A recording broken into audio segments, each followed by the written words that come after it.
नमस्कार दोस्तों, मैं डॉक्टर नवीन गौतम। स्वागत है आपका एक और नई वीडियो में, वीडियो नंबर 103। आज हम कुछ इम्पोर्टेंट पॉइंट्स देखेंगे जो एग्ज़ाम पॉइंट ऑफ व्यू से इम्पोर्टेंट है। आइए देखते हैं। दोस्तों, हमारी बुक आयुर्वेद नवीन दर्पण लॉन्च हो चुकी है। First book in Ayurveda with mnemonics, all content with free video access on YouTube channel. इसी यूट्यूब चैनल पे सारे वीडियो का फ्री एक्सेस रहेगा। आप इस बुक को परचेज़ कर सकते हैं डिस्काउंटेड प्राइस 350 रुपीज़ में। इसमें कोरियर चार्जेस भी इंक्लूडेड हैं। इसकी पेमेंट आप गूगल पे, फ़ोनपे या पेटीएम के माध्यम से कर सकते हैं 7087535286 नंबर पे, और सेम नंबर पे आपको अपनी रिसिप्ट और एड्रेस व्हाट्सएप करना है। फिर हम आपको रजिस्टर्ड कोरियर के माध्यम से आपके घर पे बुक भेज देंगे और साथ में उसके ट्रैकिंग आईडी भी रहता है। आप बीच में अपना कोरियर ट्रैक भी कर सकते हैं। तो बहुत ही लिमिटेड बुक्स बची हुई हैं। जल्दी से जिन लोगों को रिक्वायर्ड है वो अपनी बुक रजिस्टर्ड करें और मंगवा लें। तो आइए, जो इम्पोर्टेंट पॉइंट्स हैं, डायरेक्ट क्वेश्चन जहां से पूछे जाते हैं, वो कुछ एक पॉइंट्स हम आज डिस्कस करेंगे। विरेचन किसकी चिकित्सा बताई गई है? विरेचन के लिए प्रस्कंदन शब्द भी यूज़ किया गया है, तो ये भी ध्यान रखेंगे। प्रस्कंदन क्या है? तो प्रस्कंदन विरेचन के लिए प्रयुक्त किया गया है। तो किसकी चिकित्सा विरेचन है? तो विरेचन की बात करें तो विरेचन अधोगामलपित्त और पक्षाघात, इन दो व्याधियों में रिकमेंडेड है। बाकी और जगह भी है, बट ये हाँ, इन दो व्याधियों से रिलेटेड कई बार क्वेश्चन बनाया गया है, तो ये आपको डायरेक्ट इसका वन लाइनर प्रोवाइड किया गया है। नेक्स्ट देखते हैं, स्थौल्य की मुख्य औषध क्या है? तो स्थौल्य की मुख्य औषध है रसांजन। वात रक्त प्रसिद्ध औषध, तो वात रक्त की प्रसिद्ध औषध की बात करें तो वो है सुरांजन। ये दोस्तों एक डायरेक्ट वन लाइनर एक सीरीज़ हमने मेमोरी बूस्टर की स्टार्ट की थी, ये वही सीरीज़ है। इसमें हम जो इम्पोर्टेंट पॉइंट्स होते हैं जिनके ऊपर बहुत बार क्वेश्चंस बन चुके हैं और बनाए जाते हैं, डायरेक्ट आपको ऐसे ही क्वेश्चंस और आंसर रटने हैं, वही इसमें प्रोवाइड किए जाते हैं। संस्कार वहन बाई, कि संस्कार का वहन किसके द्वारा होता है? तो संस्कार का वहन लिंग शरीर के द्वारा होता है। संवेग की उत्पत्ति किस दोष से होती है? तो संवेग की उत्पत्ति रज दोष से होती है। तो इस बुक की एक यूनिक बात ये भी है कि आपको जितने भी ये वन लाइनर्स दिए गए हैं, ये सारे क्वेश्चन आंसर फॉर्म में दिए गए हैं। अगर यहाँ लिखा होता संवेग की उत्पत्ति रज दोष से होती है, तो आपके लिए क्वेश्चन नहीं बनता। यहाँ पे देखो वन लाइनर आपको पढ़ने के लिए भी जी है। जब आप रिवीजन करोगे तो आप देख सकते हो संवेग की उत्पत्ति कौन से दोष से होती है, तो आगे आपको मिलेगा रज दोष से। तो इसमें जो आपको भूलता हो वहाँ पे आप उस पॉइंट पे मार्क भी लगा सकते हो, और बाकी पेज सारे का सारा जो आपको याद है वो ऐसे ही रहेगा। इसमें टाइम भी सेव होता है और आप एग्जाम ओरिएंटेड स्टडी करते हो। हतौजस किसका हेतु है? ये भी क्वेश्चन कई बार पूछा गया है। तो ये सन्निपातज ज्वर का हेतु। सुश्रुत ने दोनों क्षार का प्रयोग किस व्याधि में बताया है? एक्चुअल दोनों क्षार नहीं है, ये दोनों प्रकार से क्षार का प्रयोग, अभ्यंतर और बाह्य, ये बोलने का अर्थ है कि क्षार का दोनों प्रकार से प्रयोग। ठीक है, क्षार का प्रयोग है दोनों प्रकार से, अंत और बाह्य प्रकार से जो प्रयोग है वो कौन सी व्याधियों में किया जाता है? तो वो विष, अर्श व कृमि, इन व्याधियों में क्षार को बाह्य और अभ्यंतर दोनों प्रकार से प्रयोग किया जाता है। Pace maker of heart, heart का पेस मेकर क्या है? तो इसके लिए बहुत इंपॉर्टेंट कोड बताया है आपको, छोटा सा ट्रिक यहाँ पे। इसके लिए हार्ट के लिए याद रखेंगे सनम, जो सनम की स्थिति रहती है वो रहती है हार्ट में। तो pace maker of heart is सनम। तो सनम को डिकोड कैसे करेंगे? एस ए मीन्स एस से और एन से नोड। तो कौन से नोड से पेस मेकर को बोला गया हार्ट को? तो एस ए नोड को। इसको याद रख सकते हैं सनम से। तो ये बहुत इंटेलिजेंट अच्छा कोड है। 2-3 बार क्वेश्चन मेरा यहाँ से निकला है। होप सो आपको भी कन्फ्यूज़न खत्म होगा। Pace maker of heart is S A node सनम। नेक्स्ट देखते हैं, ये मक्कल शूल के लिए कोड है तो इसके लिए कोड देखेंगे, ये भी क्वेश्चन कई बार आता है। मक्कल की बात करें तो मक्के को बेटा हुआ, उसका नाम था नबूवीर और वो पीता था वक्ष, वक्ष मीन्स वक्ष से दूध, और करता था आधा मूत्र। तो ये इसकी देखो क्वालिटीज बताई हुई है कि मक्के को बेटा हुआ, उसका नाम था नबूवीर और वो वक्ष से पीता था वक्ष और करता था आधा मूत्र। सबसे पहले बात करेंगे कि मक्कलशूल, मक्कलशूल होता किसको है? प्रसूता को प्रसव के बाद संपूर्ण रक्त ना निकलने से ये मक्कलशूल होता है। जो प्रोडक्ट ऑफ कंसेप्शंस रहते हैं, प्लेसेंटा और बाकी चीज़ें रहती हैं, वो सारी जब नी इवैक्यूएट होती हैं तो उससे होता है मक्कलशूल। और लक्षणों की बात करें तो यहाँ लिखा हुआ है देखो नबूवीर। तो नबू की बात करें तो नबू के लिए डिकोड है न, ब और उ। तो इसमें नाभि, बस्ती और उदर में क्रम से शूल होती है। तो कई बार इसमें क्वेश्चन पेपर में पूछा जा सकता है कि जो मक्कलशूल है उसमें शूल का क्रम क्या है, तो इसको आप नबू से याद रखेंगे। तो संधि जिन्होंने पढ़ी होगी, पढ़ते हैं हम। नबू मीन्स न, ब और उ, ब उ भू। तो नाभि, बस्ती और उदर, इनमें क्रम से शूल होती है। और इसमें आधा मूत्र की बात की हुई है, तो आधा मीन्स आधमान, और मूत्र की बात करें तो इसमें मूत्र संग हो जाता है। तो ये इसके लक्षण हैं। तो और चिकित्सा की बात करें तो उसका वीर, ठीक है, उसका वीर की बात करें तो उसके की बात करें उष्कादि, और वीर की बात करें तो वरुणादि गण प्लस यवकशार का प्रयोग, ये इसकी चिकित्सा में बताया गया है। तो मक्के को बेटा हुआ, उसका नाम था नबूवीर, पीता था वक्ष और करता था आधा मूत्र। तो नभु और आधा मूत्र इसके ये हैं। और उसका वीर जो है ट्रीटमेंट है, ठीक है, उसका वीर करता है ट्रीटमेंट। तो उसका जो ब्रदर होगा लेडी का जिसको मक्कलशूल हुई वो डॉक्टर है, तो उसका वीर करता है इसका ट्रीटमेंट। उसका का मतलब उष्कादि और वीर का मतलब वरुण आदि, ठीक है। और यवक्षार का प्रयोग भी बताया गया है, याद रखेंगे। और साथ में इसका जो लक्षण है वो नभु और आधा मूत्र, इस तरीके से आप इसको याद रख सकते हैं। नेक्स्ट देखते हैं, चर्क संहिता में स्थौल्य व कार्श्य का विशेष कारण क्या बताया गया है? तो इसका विशेष कारण बताया गया है स्वपन व आहार, कि स्वपन और आहार के ऊपर स्थौल्य और कार्श्य डिपेंड करता है। एक कोड यहाँ पे और इम्पोर्टेंट है, तो इसके लिए रखेंगे कि औसतन 1% गर्भ मुआ। मुआ मीन्स होता है, अगर हम लोकल लैंग्वेज में समझें तो मुआ मीन्स जो मरा हुआ है, डेड। तो इसमें बोला है कि औसतन जो डिलीवरीज होती हैं उसमें 1% गर्भ एक्सपायर्ड निकलते हैं, ठीक है। तो इसको हम डिकोड करते हैं कि औसतन की बात करें तो औ प्लस 7 और मुआ की मतलब मुँह प्लस आ। तो यहाँ पे गर्भ का औपपादुक कारण, ठीक है, औसतन बोला है ना, तो औपपादुक कारण इज स्तन मतलब सत्वज। और गर्भ का मूल कारण मुआ की बात करें तो मुआ मुँह आ, मूल कारण आत्मज भाव। तो औपपादुक कारण सत्वज भाव है, मूल कारण आत्मज भाव। तो ये ऐसे पॉइंट है जहाँ पे आपको सेंस नहीं आप लगा सकते, डायरेक्ट रटना ही है, क्योंकि डायरेक्ट क्वेश्चन आता है आपको सेम आंसर करना है, इसमें कोई मैथमेटिक्स तो लगा नहीं सकते हैं। तो जो लोग ऐसे रट सकते हैं वैसे, तो हमारे टाइप वाले हैं जो औसतन 1% गर्भ मुआ, मुआ मीन्स जो डेथ है स्टिल बर्थ। तो मुआ की हम बात करेंगे कि मूल कारण आत्मज भाव, और औसतन की बात करें तो औपपादुक की सत्वज भाव। एक और देखेंगे तो इसमें बीबा शिशु पिशा, मतलब बीबा जो बोला गया है हमारी पंजाबी या नॉर्थ इंडिया लैंग्वेज में बात करें तो बीबा मीन्स शरीफ, ठीक है। तो बीबा शिशु पिशा, तो उसको मतलब सब धक्का मुक्की करते हैं। तो इसको ऐसे ही कोड आप याद रख सकते हैं। तो देखो यहाँ पे विडालक, शिरोवस्ती और पिंडी का वर्णन किया गया है। तो बीबा की बात करें तो विडालक का वर्णन किया है वाग्भट जी ने।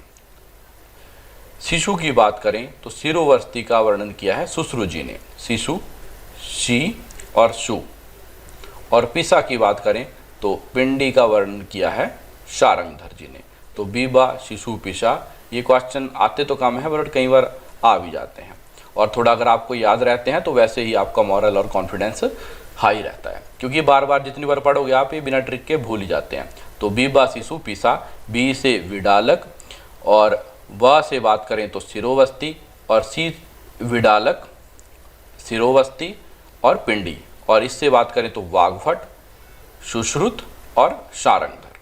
तो शिरोवस्ती, पिंडी और विडालक, बीबा शिशु पिशा। नेक्स्ट देखते हैं, शंभूका वर्त व सतज भगंदर के अलावा शेष भगंदर क्या हैं, उनकी साध्य असाध्यता क्या है। तो उनकी साध्यता असाध्यता है कृच्छ साध्य। ठीक है, नेक्स्ट देखते हैं, सुश्रुत के अनुसार सन्नी पातज व सतज विसर्प हैं, उनकी साध्यता असाध्यता क्या है। तो उनकी साध्य साध्यता है वो असाध्य है। सन्नी पातज और सतज विसर्प हैं असाध्य।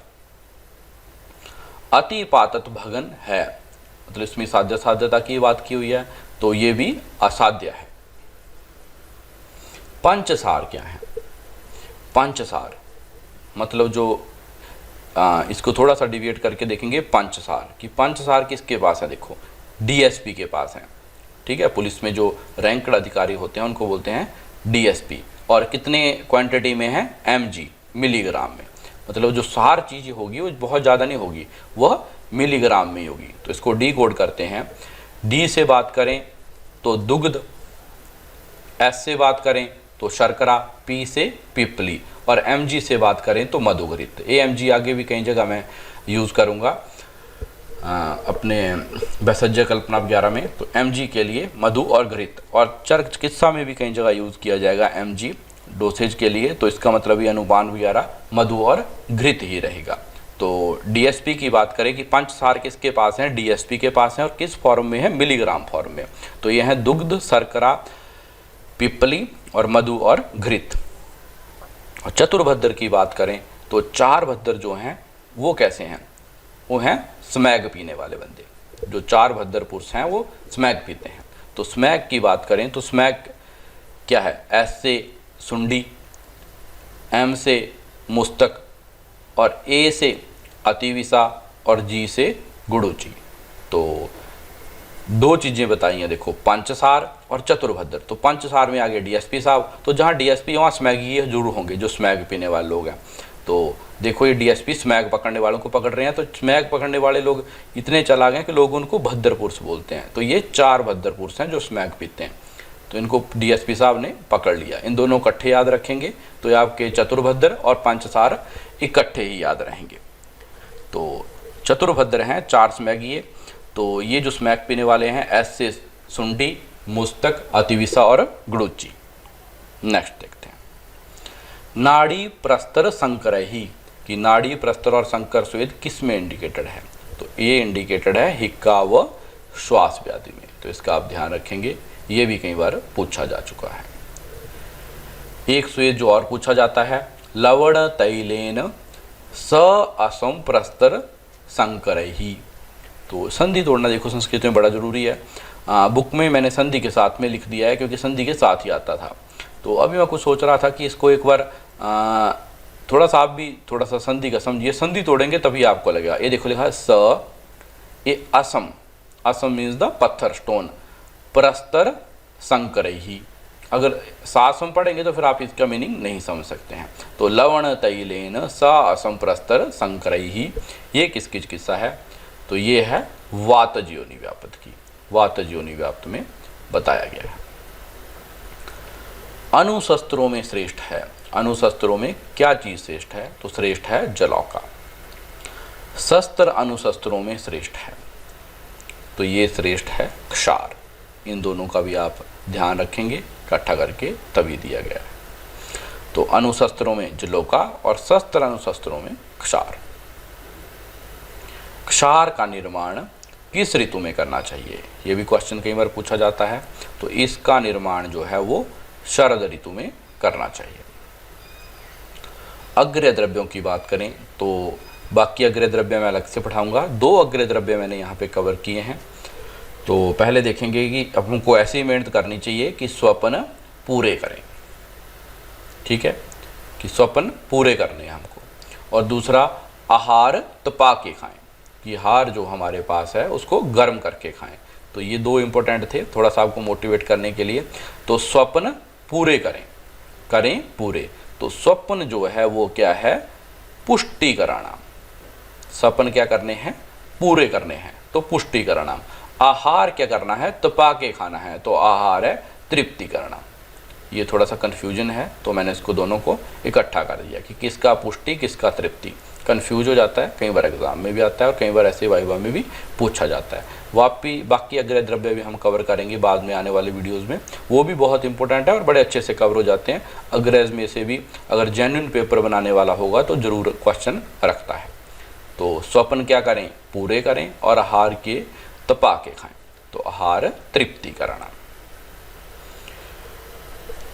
एक पॉइंट और बड़ा इंपॉर्टेंट है, ये मैंने आपको धातु क्षय में भी कवर किया है, यहाँ फिर से कवर कर रहा हूँ।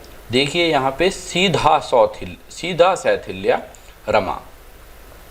तो सीधा शैथिल्य की बात करें, सीधा क्या है, स से सिरा, ध से धमनी, और र से रक्त, और म से मांस, ये रमा दी हुई है। सीधा शैथिल्य रमा। तो इसको डी कोड कैसे करेंगे, देखो ये सीधा शैथिल्य, ये सिरा, धमनी और संधि, ठीक है, ये सीधा शैथिल्य। और रमा की बात करें तो रक्त व मांस, ठीक है। ये सीधा शैथिल्य रमा के लिए दिया हुआ है। यहाँ तक देखो कोड है, आगे वाला हम ड्राइव करेंगे।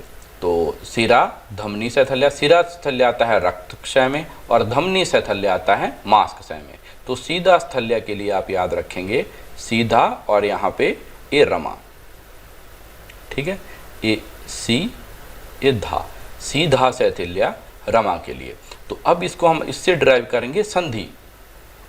सिरा और धमनी का जॉइंट भी होता है ना कैपिलरीज में, तो उसको संधि शैथिल्य देखो यहाँ बताया हुआ है। तो ये 2 और 3 को दूसरी धातु है, तीसरी धातु है। तो संधि शैथिल्य कहाँ आता है, 5वीं धातु में, तो वो है अस्थिक क्षय। तो 3 शैथिल्य देखो बताए गए हैं, सिरा शैथिल्य, धमनी शैथिल्य और संधि शैथिल्य। तो इसका कन्फ्यूजन रखने की जो टेंशन थी वो मैंने आपके यहाँ ख़त्म कर दी है। सीधा शैथिल्य रख के इसको रमा से याद रखेंगे कि सीधा और सामने लिख लेंगे रमा। तो सीधा ये देखिए सिरा, धमनी और रक्त और मांस। तो सिरा आ गया रक्त में और धमनी आ गया मांस में, और अस्थि 2 + 3 5। तो ये अस्थिक से 5th धातु संधि शैथिल्य की बात की हुई है।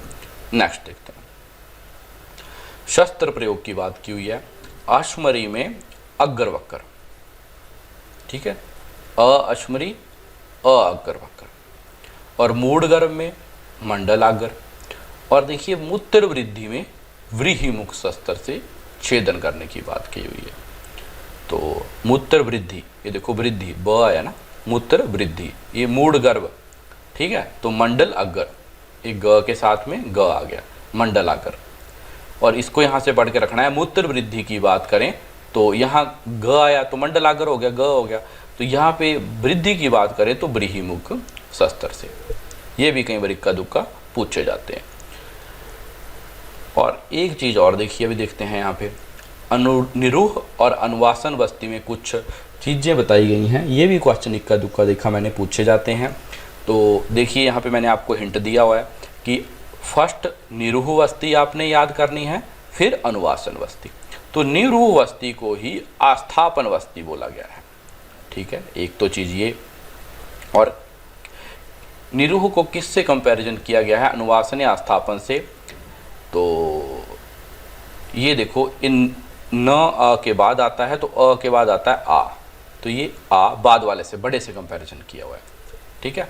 तो ये इसको सबसे पहले बाद में देखो हम आस्थापन वस्ती पढ़ेंगे, फिर हम अनुवासन वस्ती पढ़ेंगे। तो आस्थापन वस्ती के पश्चात क्या करना है, सामान्य मात्रा का 1/4 भोजन करना है। क्या करना है पश्चात में। और अनुवासन वस्ती से पूर्व सामान्य मात्रा का 1/4 भाग भोजन करना है। जितना नॉर्मल भोजन बताया गया है उसका 1/4 भाग भोजन करना है। तो आ देखो बाद में आ रहा है, आ, तो आ वाले में पश्चात और अ वाले में पूर्व, ठीक है।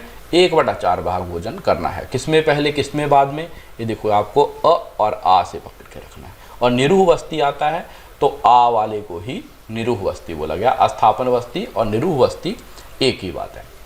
नेक्स्ट देखते हैं, अनुवासन वस्ती के पश्चात, पहले अस्थापन ही देख लेते हैं क्योंकि अस्थापन आपको पहले पढ़ने को मैंने बोला है। तो अस्थापन पश्चात कितने काल तक प्रतीक्षा करें? इसमें 30 मात्रा काल तक प्रतीक्षा कर काकासन में बैठ जाएं। तो इसमें देखो आपने 30 मात्रा काल तक बैठना है। और अनुवासन पस्ती पश्चात डैश काल तक अनुवासन अवस्था में बैठें। तो इसके बाद 100 मात्रा काल तक आपने उत्तान अवस्था में बैठे रहना है और इसमें 30 मात्रा काल वेट करके तब बैठना है। ठीक है, दोनों में डिफरेंस समझ लीजिए। तो ये बाद वाले में 30 और पहले वाले में 10, पर 10 में पहले उत्तान अवस्था में बैठे रहना है, फिर रिलैक्स हो जाना है। नेक्स्ट, तो आइए दोस्तों, एक इम्पोर्टेंट पॉइंट और है, इसको भी देख लेते हैं। इसमें क्या है, जो स्नेहपान है उसका प्रयोग कब करना है और उसमें अनुपान क्या है, ये दो डिफरेंट क्वेश्चन हैं जो बहुत इंपॉर्टेंट है, मल्टीपल एग्जाम्स में पूछे जाते हैं। तो एक तो देखो मैंने नॉर्थ इंडिया के हिसाब से कोड बनाया हुआ है, इसमें मदर को ही मॉव बोला जाता है ना, तो इसका मैं आपको अल्टरनेटिव बता दूंगा जो दूसरी इसको नहीं समझते हैं मॉव को। स्नेहपान में मॉव को मॉम बोलते हैं तथा तैल प्रिया भी है। ठीक है, और उसमें तैल प्रिय है हमको, क्योंकि तैल हम खाने में यूज़ करते हैं, हेयर्स में लगाने के लिए यूज़ करते हैं, तो हमको तैल क्या है, प्रिय है। ठीक है, तो इसमें एक चीज़ आपको बताता हूँ, एक इसमें और आपको बताता हूँ। यहाँ पे मॉम के पास क्या होता है, स्नेहपान की बात करें तो मॉम के पास बम्ब होता है। तो बम्ब क्या होता है, गुस्से का बम्ब होता है, उनके पास होता है डंडा। तो इसको मॉम को रखेंगे याद बम्ब से कि मॉम के पास बम्ब है। बम्ब किसका है, डंडे का। जैसे कोई गलत काम करता है तो उनसे डंडे लग जाते हैं, बचपन में सभी को लगे होंगे। तो मॉम के पास क्या है, बम्ब। और जो नॉर्थ इंडिया के हैं वो मॉ समझते हैं, तो स्नेहपान में मॉ को मॉम भी बोलते हैं। ठीक है, जो यहाँ के मॉ समझते हैं कि मॉ क्या है, तो मॉ को मॉम बोलते हैं। और दूसरे जो बाकी हैं नहीं समझ पाते हैं वो समझ लेंगे कि मॉम के पास में बम्ब है। बम्ब कैसा है, डंडे वाला बम्ब, जो उनकी बात नहीं मानता है उसको पढ़ते हैं डंडे। तो और एक मैं आपको बुक के लिए करेक्शन बताता हूँ, यहाँ पे बुक में मज्जा की जगह पे मंड लिख दिया है, तो उसको मंड को इरेज करके यहाँ पे मज्जा कर लेंगे। ठीक है, ये बुक में करेक्शन आपको बता रहा हूँ। जैसे टाइपिंग एरर्स रहते हैं, कोई रह जाते हैं, आप लोग पढ़ रहे हैं, हम पढ़ रहे हैं, तो आपसे में शेयर करेंगे। इसको ऑनलाइन डिस्ट्रीब्यूशन करने का फ़ायदा यही है कि नेक्स्ट एडिशन में हम इस हर ग्रामेटिकल को, हर मिस्टेक को सुधार सकें। आपको जो भी कोई मिस्टेक बुक में मिलती है आप मेरे को नंबर पे व्हाट्सएप कर दीजिए, क्योंकि आयुर्वेदा का काम है, हिंदी का काम है, इसमें डिक्शनरी काम करती नहीं है। अलग अलग फॉन्ट में टाइप करके जब मर्ज करते हैं तो बहुत दिक्कत आती है, कोई शब्द जुड़ जाते हैं, कोई ग्रामेटिकल मिस्टेक्स क्रिएट हो जाती हैं। बट ये तो टाइपिंग एरर है, यहाँ पे लिख दिया था मंड, तो ये मंड नहीं है दोस्तों, ये मज्जा है। स्नेह है, वैसे भी आप लोगों ने पढ़ा होगा तो आप वैसे भी समझ जाएंगे कि ये सरपी तेल वसा मज्जा है, पर यहाँ पे टाइपिंगली एरर मंड लिख दिया था, तो इसको मज्जा कर लेंगे। तो अब देखिए इसमें क्या बताया गया है, बहुत इंपॉर्टेंट है, यहाँ से कई बार क्वेश्चन आता है, बड़े ध्यान से देखिए कि मॉम के पास बम्ब है। तो मॉम क्या है, माधव और मंड। तो और बम्ब क्या है, वसा और मज्जा। तो मज्जा और वसा का प्रयोग कब किया जाता है, इसका प्रयोग माधव काल में किया जाता है। और माधव काल की अगर हम बात करें तो इसको वसंत ऋतु भी कहा गया है। उसके साथ आप ब्रैकेट में वसंत ऋतु भी लिख लेंगे। ठीक है, ये जो आपकी बुक मैंने आपके पास भेजी हुई है, वहाँ वसा मज्जा के जो कॉलम में इस माधव के पास ब्रैकेट में आप वसंत ऋतु भी लिख सकते हैं। तो वसंत करके भी इसको पूछ सकता है। और इसमें मंड का प्रयोग ऐसा ही पूछ सकता है कि वसा के का प्रयोग जब किया जाता है तो उसमें अनुपान क्या दिया जाता है, तो आंसर लगेगा मंड। मज्जा का प्रयोग स्नेह अर्थ किया जाता है तो उसके बाद अनुपान क्या दें, मंड। इसी प्रकार तैल का प्रयोग कौन से समय में करें, तो प्रावृट। और तैल में किसका अनुपान दिया जाता है, तो यूष।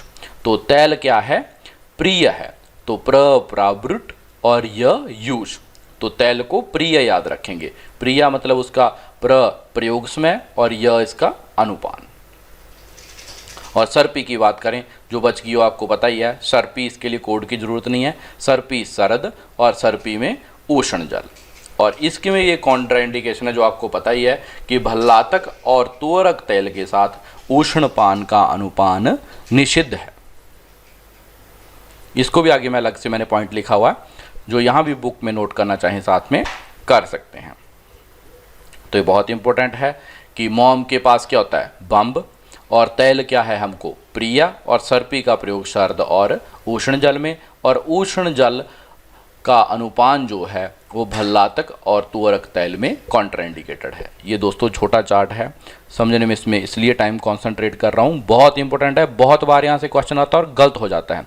एएमओ और एआईपीजीटी में यहाँ से 100 टाइम क्वेश्चन पूछा गया है, बहुत इंपॉर्टेंट चार्ट है। और बुक में प्लीज़ ये मंड का यहाँ पे मज्जा कर लीजिएगा। तो मॉम के पास है, एक बार फिर रिपीट कर रहा हूँ, बम्ब, तो बम्ब क्या है, मज्जा और वसा। क्वेश्चन कैसे पूछा जाता है कि मज्जा का प्रयोग कौन से समय में करना चाहिए, तो माधव काल में। तो बता दिया आपको मैंने माधव काल के लिए ऋतु कौन सी होती है, माधव काल में ऋतु होती है बसंत ऋतु। तो ऐसे इस तेल के लिए पूछता है, तेल का प्रयोग कौन से समय में करना है और उसका अनुपान क्या है। नेक्स्ट देखते हैं, अनुवासन भोजन परिपाक काल में देने से क्या होता है, ज्वर हो जाता है। लोम शातन किस कृमि में होता है, तो ये रक्तज कृमि में होता है। मांस अंकुर कौन से अर्बुद में होते हैं, ये भी रक्तज अर्बुद में। अवि मधुर शीत इक्षुरस पीना है, तो ये बोला है कि इक्षुरस कैसा पीना चाहिए, आवी, मधुर व शीत। तो इक्षु वालिका प्रमेह की बात करें तो इसमें मधुर, शीत, अविल मूत्र प्रवृत्ति होती है। ठीक है, तो इक्षु के जो रस के जो लक्षण है मोस्टली वही इसमें आते हैं, ये भी ध्यान रखेंगे। चरक की बात करें तो प्रतिमानम क्या है, ये शास्त्र कुशल वैद्य के लक्षण है। आप्यायाम, ये कृश व दुर्बल चिकित्सा के लिए बोला गया है। आप्यायनम, ये शब्द आया है बुद्धि के लिए, चारक शारीर 5 में। तो इन चीज़ों का, तीनों शब्दों का भी ध्यान रखेंगे, ये कई बार पूछे जाते हैं। असाध्य व्याधि चिकित्सा में डॉक्टर का यावन लॉस होता है। कहा ही गया है कि असाध्य व्याधियों की चिकित्सा नहीं करनी है। अगर कोई वैद्य इसकी चिकित्सा करता है तो क्या होता है, यवन का लॉस होता है। यवन की बात करें तो यश, ए से यश हानि, ए से अर्थ हानि, वी से विद्या हानि, और ए से असंग्रह, और न से निंद्रा। असंग्रह मतलब उसके पास जो रोगी हैं वो ज़्यादा नहीं टिकते हैं। तो यश, अर्थ, विद्या, असंग्रह और एन से निंद्रा, तो ये 5 चीज़ों का लॉस बताया गया है। यवन की हानि होती है असाध्य व्याधि की चिकित्सा करने से। एक चीज और बता देता हूं आपको, TBMS प्यार से बढ़े और बक के घटे। ठीक है, प्यार में बढ़ते हैं और बक मीन्स बोलने के लिए यूज़ किया, वात कफ के लिए यूज़ किया, मैंने बहुत जगह यूज़ किया है। वक का आप ध्यान रखेंगे, वक वात कफ, बकने के लिए, जो जोर से बोलते हैं ना इररिलेवेंटली, उसको बोलता है वक, बकने के लिए। तो ये टीबी मतलब चेस्ट स्पेशलिस्ट जो हैं टीबी के, उसने MS जो हैं, ये सीनियर डॉक्टर हैं जिन्होंने टीबी में पल्मोनरी इसमें MS की हुई है। देखो ऐसे तो MD होती है, बट वो सर्जन होंगे टीबी के, है ना। मेडिसिन वाले तो MD मेडिसिन होते हैं, पर टीबी के लिए MS है, मतलब ये सर्जन हैं जो टीबी के पेशेंट्स की सर्जरी करते हैं। तो ये प्यार में क्या होता है, बढ़ जाते हैं और बक के घट जाते हैं, उल्टा सीधा बोलते हैं, फिर प्यार इनका घट जाता है। तो TBMS देखे कैसे है, तैल, वसा, मज्जा और सर्पी, ये पित्त की बात करें तो उत्तरोत्तर बढ़ते हैं, और बक की बात करें, वात कफ की बात करें, मतलब पित्त दोष इनमें उत्तरोत्तर बढ़ता है, और वात कफ की बात करें तो पूर्वोत्तर बढ़ते हैं। ठीक है, बक के घटे मतलब पूर्वोत्तर बढ़ते हैं। ठीक है, ये उत्तरोत्तर बढ़ते हैं, ये पूर्वोत्तर बढ़ते हैं। ये आगे को पित्त से ज़्यादा वसा, वसा से ज़्यादा मज्जा और मज्जा से ज़्यादा पित्त, तो पित्त दोष की दृष्टि होगी तो सर्पी को बेस्ट है। और अगर वात कफ की बात करें तो वात कफ में सबसे, वात पूर्वोत्तर बढ़ रहे हैं तो वात कफ में सबसे श्रेष्ठ क्या है? तैल, और सबसे लीस्ट क्या है? सर्पी। तो ये दोष के रिस्पेक्ट में बताया गया है। तो TBMS आप इसी ऑर्डर में याद रखेंगे। TBMS प्यार से बढ़े, कि प्यार के लिए उत्तरोत्तर बढ़ेंगे, और बक के घटे मतलब वात कफ में पूर्वोत्तर बढ़ेंगे। तो इसमें उत्तरोत्तर, इसमें पूर्वोत्तर। नेक्स्ट देखते हैं, रक्तचंदन और स्वेचंदन की बात देख लेते हैं। तो बहुत इंपॉर्टेंट टॉपिक है, यहाँ से भी क्वेश्चन आता है। रक्तचंदन की बात देखें तो रक्तचंदन कषाय व लेप में प्रयोग होता है, और स्वेचंदन की बात करें तो चूर्ण, आसव, स्नेह, लेह, गुटिका निर्माण में प्रयोग। और इसको याद कैसे रखा जाए? तो ऐसे याद रखना है कि रक्तचंदन काला होता है। रक्त की बात करें, रक्त वैसे भी आप देखो कि जब बॉडी से निकल जाता है, बाहर आता है, जम जाता है, हिमोलाइज हो जाता है, तो उसका कलर हो जाता है ब्लैक, जम जाता है जब। तो रक्त की याद रखना है काला। काला मीन्स कषाय व लेप। तो कषाय और लेप कर्म जो हैं वो रक्तचंदन के हैं, और बाकी जो बच के 2-4 आपको नाम रह जाएं वो सारे के सारे काम स्वेचंदन के हैं। और जो इनको कंठस्थ कर सकें वो इनको भी रट्टा मार लें। ठीक है, तो हम तो इतने से काम चला लेते हैं कॉम्पिटिटिव एग्जाम के लिए कि रक्त काला, कषाय और लेप, और बाकी जो बच गया वो सब स्वेचंदन का। ठीक है, तो काला मीन्स कषाय और लेप, और रक्तचंदन लेक के किनारे। ऐसे भी याद रख सकते हैं कि रक्तचंदन लेक के किनारे उगता है, तो लेक, लेप और कषाय। पर लेक से बेटर मेरे को लगता है काला, कि रक्त जैसे हिमोलाइज हो जाता है बाहर आके तो काला हो जाता है, बहुत इजीली याद रहता है। नेक्स्ट देखते हैं, टीबी में उष्ण जल नहीं देते हैं। तो ये आपको मैंने बता दिया, तोरक और भल्लातक जल में उष्ण जल का प्रयोग निषिद्ध है। ओजक्षय कौन कौन सी व्याधियों में होता है? तो ओजक्षय की बात करें तो क्षत, क्षीण, मधुमेह और ग्रहणी, इन व्याधियों में ओजक्षय होता है। चर्क ने अश्मरी की समान वेदना कौन सी व्याधि में बताई है?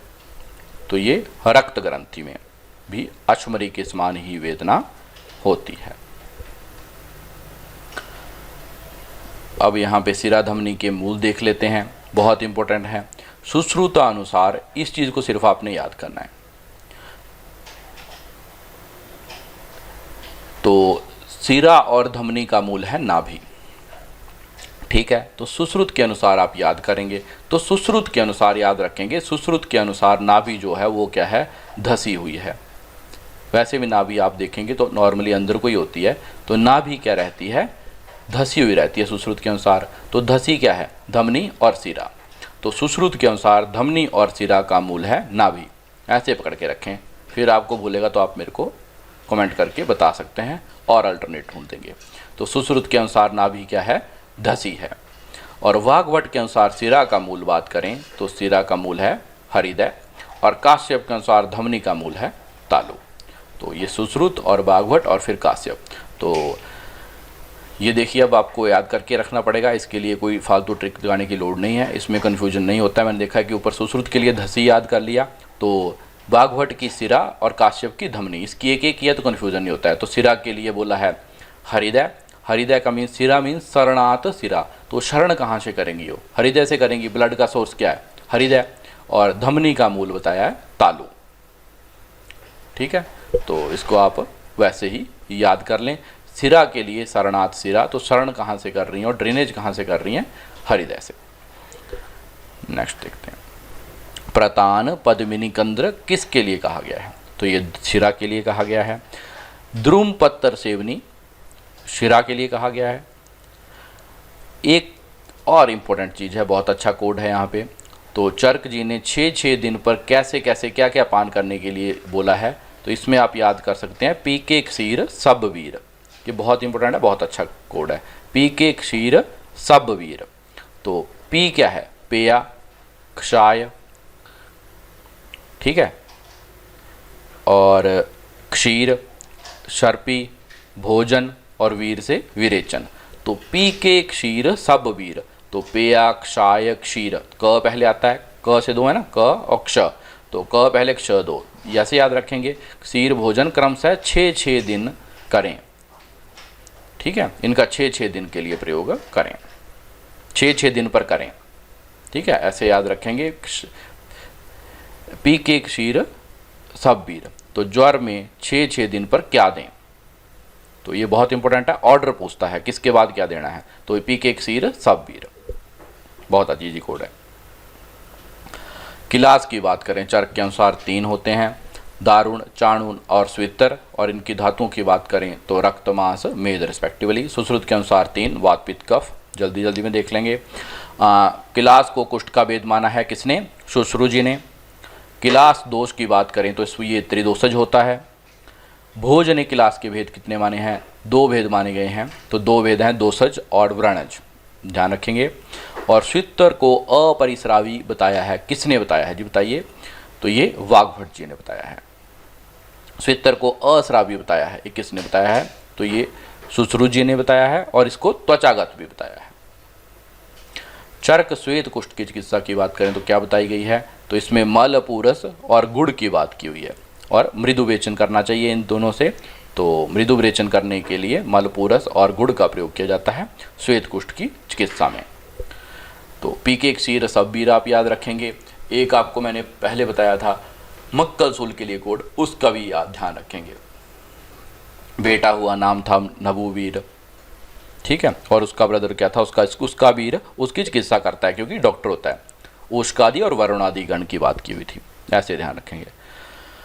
सुश्रुत नवीन, सभी नवीन द्रव्य ग्रहण करें सिवाय तो घृत, मधु, गुड़ और पीपली, इनका पुराण प्रयोग करना चाहिए, और इनके अलावा जो भी द्रव्य हैं उन सभी का नवीन ग्रहण करना चाहिए। सुश्रुत फलों में विल्व को छोड़कर सभी फल लें, पक्वा अर्थात बिल को अपक्वा लेना चाहिए। सभी फल सरस मतलब रस युक्त लें सिवाय द्राक्षा और हरितकी। तो इसमें बताया गया है कि बिल्व को अपक्वा लें, बाकी सभी को पक्वा लेना चाहिए, और द्राक्षा और हरितकी को छोड़ के बाकी सभी फलों को रस युक्त अवस्था में ग्रहण करना चाहिए। इनको तब करना चाहिए जब द्राक्षा और हरितकी बिल्कुल सूख जाते हैं, इनका सरस प्रयोग नहीं किया जाता है। तो यहाँ पे बिल्व का पक्वा प्रयोग, बाकी सभी का पक्वा प्रयोग, और द्राक्षा और हरितकी का प्रयोग तब करना है जब वो सूख जाते हैं, और बाकी जितने भी फल हैं उनका प्रयोग सरस अवस्था में करें। अष्टांग संग्रह ने जलौका का संग्रहण कौन सी ऋतु में करने को बोला है, तो शरद ऋतु में। शारंगधर ने सभी औषध सरस अवस्था में लें और किस ऋतु में ग्रहण करें, शरद ऋतु में। सभी औषध सरस अवस्था में शरद ऋतु में ग्रहण करें, किसके एक्सेप्ट, वमन और विरेचन औषध। तो वमन और विरेचन औषध जो हैं उनके एक्सेप्ट जो सभी औषध हैं उनका शरद ऋतु में ग्रहण करें। वमन और विरेचन औषधि का संग्रहण कब करें, ये क्वेश्चन बनता है तो इसका वसंत ऋतु में करें। देखो सारे पॉइंट आपको इंटरलिंक जो है मैंने इकट्ठे करके दे दिए हैं, बुक में भी ऐसे मिलेंगे तो आपका बेनिफिट हो जाएगा। भल्लातक की बात करें कि भल्लातक का संग्रहण कब करें, तो इसमें बोला है कि भला गरीब का कभी नहीं हो सकता। तो भल्लातक का गरीब की बात करें तो ग्रीष्म ऋतु में। शिला की बात करें, शिला का सुसु, शिला जो है उससे देखा होगा पहाड़ों से आपने क्या निकलता है, शिलाजीत, तो उसको क्या बोलते हैं, शिला का सुसु। सुसु मीन्स शिला की बात करें तो सूचु, सूची और शुक्र मास, इनमें शिला जतु का संग्रहण किया जाता है। नागवला की बात करें तो नाग कभी माफ नहीं करते हैं। तो माफ की बात करें तो माघ और फागुन। तो शिला का सुसु और भल्ला गरीब का कभी भला नहीं हो सकता है, और नाग माफ नहीं करते हैं। माफ मीन्स था माघ और फागुन। शारंगधर ने जहाँ कुछ ना बताया गया हो तो जो द्रव्य हैं उनका कैसे लें, जब भार ना बताया गया हो तो द्रव्यों को समभाग में लें। जब पात्र का वर्णन ना किया हो कौन सा मात्र लें, पीतल, चांदी, तांबा, कांसा, तो उस समय मृत्तिका पात्र लेना चाहिए। जब तैल का वर्णन ना हो तो उस टाइम तिल तैल का प्रयोग करें। जब द्रव्य का वर्णन ना हो तो जल का प्रयोग करें। एक द्रव्य 2 बार आया हो तो उसका द्विगुण प्रयोग करें, और घृत जब वर्णित ना हो तो उसमें गोघृत का वर्णन करें। तो ये द्रव्य बताए गए हैं कि जब पर्टिकुलर नाम ना लिखा हो, जैसे बकरी का घी लें, भैंस का घी लें, तो जब कुछ वर्णन ना हो तो आपको गोघृत लेना है। संरंगधर की बात करें, सौम्य औषधियों का संग्रहण कहाँ से करें, तो सौम्य औषधियों का जो संग्रहण है वो हिमालय पर्वत से करना चाहिए, और आग्नेय का विंध्य जल पर्वत से। और ये एक इम्पोर्टेंट टॉपिक और आया है, यहाँ पे थोड़ा सा टाइम मैं आपको और लूँगा, बहुत इम्पोर्टेंट है, बहुत बार क्वेश्चन आता है, अलग अलग तरीके से आता है। ये पूछ लेगा कि पित्त का संचय कौन सी ऋतु में होता है, तो यहाँ से आपने याद कैसे करना है, वात पित्त कफ का लिया, ग्रीष्म वर्षा शरद हेमंत और हेमंत वसंत ग्रीष्म, इसके लिए कोई कोड ना लगाएं। ऐसे तीनों लाइनें याद करनी है, ग्रीष्म वर्षा शरद हेमंत, हेमंत वसंत ग्रीष्म।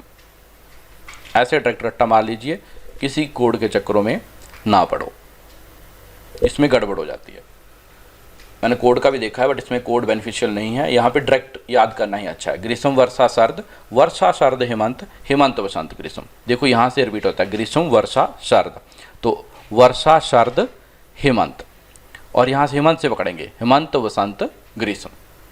तो यहाँ पे भी ग्रीष्म है, यहाँ पे ग्रीष्म से स्टार्ट हुआ और ग्रीष्म पे ही खत्म हो गया। ठीक है, तो इसमें कोड ट्रिक कुछ नहीं, ग्रीष्म वर्षा शरद हेमंत, हेमंत वसंत ग्रीष्म डेली पढ़िए, वैसे ही कंठस्थ हो जाएगा। और चेंज की बात करें तो सुश्रुत अनुसार सभी सेम है, सिर्फ वात का प्रयोग प्रकोप जो है वो वर्षा व प्रावृत ऋतु में होता है। तो यह कई बार पूछा जाता है क्वेश्चन, पित्त का प्रकोप किस में होता है, कफ का संचय किस में होता है। ये प्रैक्टिकली भी बहुत इंपॉर्टेंट है, एग्जाम में बहुत इससे पूछा जाता है और वाइवा में बहुत अच्छे से। तो ये आपने अच्छे से कंठस्थ करना है, इसमें कोड लगाने का टाइम नहीं मिलता है, बहुत इंपॉर्टेंट है, हिट क्वेश्चन है, डेली पढ़ो, हो जाएगा। वाग्भट के अनुसार बात करें तो चर का अनुसार है, सिर्फ कफ का संचय की बात करें यहाँ पे तो यहाँ हेमंत की जगह पे शिशिर आ जाता है। तो ये कंठस्थ करना है, और ये साथ में आपने 2 इंटरचेंजेस के याद कर लेने हैं। तीनों आचार्यों के अनुसार आपका संचय प्रकोप प्रशमन याद हो गया, बहुत इंपॉर्टेंट है, आज से ही शुरू करिए। और अभी आगे देखो चर्क वैन की बारी। तो वैन की मतलब चर्क, वैशेषिक और न्याय, यही ऑर्डर रखना है गुण और पदार्थों के लिए। तो 6, 6, 7 और इसके लिए 41 तारा 24, 667 और चर्क वैन गुण और पदार्थ ऐसे याद रखते हैं कि 667 और 41 तारा 24, जो इंग्लिश में याद करते हैं 41, 17, 24। इनको वैसे अलग अलग पढ़ेंगे कि चर्क कितने, न्याय के कितने, तो इसको याद रखा था चर्क वैन। गुण की बात करें तो 667 और पदार्थ 41 तारा 24, ऐसे याद रहता है, अलग अलग पढ़ेंगे तो हमेशा भूल जाएगा। और गुण अकॉर्डिंग टू योगी 42। अवस्था पाक का वर्णन किसने किया है, बहुत इंपॉर्टेंट है, चक्रपाणी जी ने। और पुरीश का रस क्या होता है, तो पुरीश का रस होता है कटु। तो दोस्तों आशा करता हूँ वीडियो आपके लिए हेल्पफुल हुआ होगा। इसमें बहुत से पॉइंट हैं जो बहुत इंपॉर्टेंट हैं, खासतर 1 पॉइंटर भी सारे जो 1 लाइनर दिए हैं सारे हिट क्वेश्चंस हैं, और उसको छोड़ के जो स्नेह का काल और उसका अनुपान बहुत हिट क्वेश्चन आता है। यहाँ जो ऋतुओं का है, सॉरी ऋतु नहीं, जो ये लास्ट में पढ़ाया आपको मैंने, वात पित्त कफ का संचय प्रकोप प्रशमन, बहुत ही हिट क्वेश्चन है। और बाकी भी जितने पॉइंट यहाँ पे कवर किए वो बहुत इंपॉर्टेंट है, तो वहाँ से याद रखिए। मॉम के पास बम है, तैल मेल को प्रिय है, और उसके बाद मक्कड़ सूल का आपको मैंने कोड बताया, और TBMS की बात बताई कि प्यार में बढ़े और बाक के घटे। ठीक है, और ये 4-5 कोड आपको बताए, बहुत ही फ्रेंडली हैं। और एक आपको स्टार्टिंग में वो बताया कि pace maker of heart is सनम, वो भी बहुत इंटरेस्टिंग कोड है। तो सारी ही चीज़ें बहुत अच्छी हैं। एक प्लीज़ बुक में वो करेक्शन कर लीजिएगा कि वो मंड की जगह वसा और मज्जा है, वसा और मंड नहीं है, मंड उसका अनुपान है, वो एक करेक्शन रहेगी है। यही एक बुक का ऐसे पब्लिश करने का ये था कि डायरेक्ट स्टूडेंट से खुद जुड़ा जा सके, उनकी रिक्वायरमेंट को समझा जा सके, और जो क्वेरी हो उसका हम आंसर कर सकें, बुक के लिए लाइव सेशन कर सकें।